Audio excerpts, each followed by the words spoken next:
Today on Tricurl Studios, we talk about why I bought my 1996 Gretsch G6120W, the Nashville Western Motif.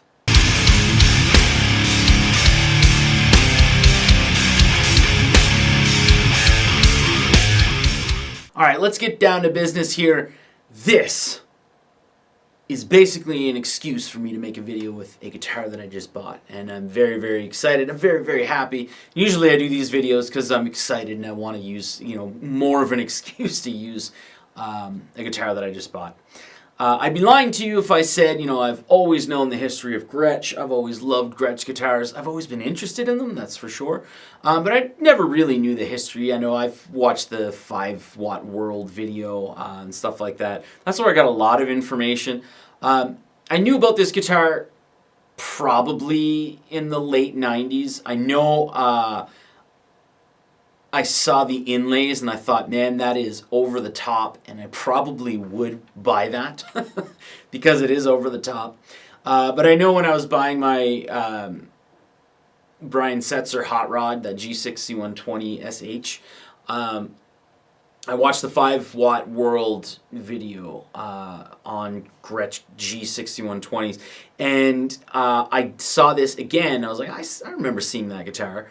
And when he actually showed everything and went over the inlays again, and I'm going to talk about the inlays in just a second here, but when I saw the inlays in the video and all the different things, I was like, all right, that's on my list, and if it ever popped up, I said to myself I would have to buy it. So let's talk about the inlays really quickly here. I am not a cowboy. These are kind of geared towards cowboys. So I'm probably going to say this wrong. But I'm going to say ram steerhead might be what it is. You can correct me if I'm wrong. Cactus. Bush cactus, or just a bush. Ram steerhead. Bush cactus, or just a bush. Ram steerhead. A rifle. A rifle. And an arrow. Isn't that crazy? It also has the signpost where it says Nashville on it, where it used to say Chet Atkins before he left for Gibson. And of course it's got the horseshoe on it. But I when I saw this, and especially after getting the Chet Atkins, the double cutaway, that Nashville, I knew that my next Gretsch guitar, if it was a hollow body, wasn't a jet or anything, would be a Nashville. I really, really enjoy the Nashvilles. And I'm very happy and very lucky that this guitar came up. And again, bought it right away. But I'm very, very happy that it did come up. Because I don't know, I find like I really bond with the Nashvilles. Not that I don't bond with the Brian Setzer, because I do, absolutely. But I knew for a fact it would either be like a Brian Setzer Nashville, or if this came up.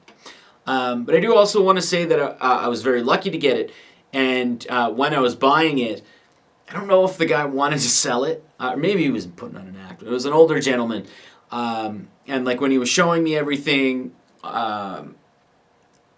for the guitar and stuff like that, like you could see when I handed him the money and he was getting ready to close the case, he like paused for a little bit, and then he was like, "Sure you don't want to try it out?" Or I was like, no, I'm okay, because like you're going into someone's house.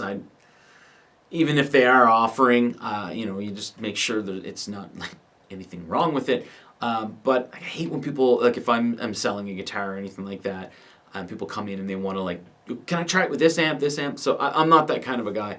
But I know he was kind of, it seemed like he was kind of going like, I really hope he wants to try it out, so maybe I can play it again, or at least see that it's going to a good home or something.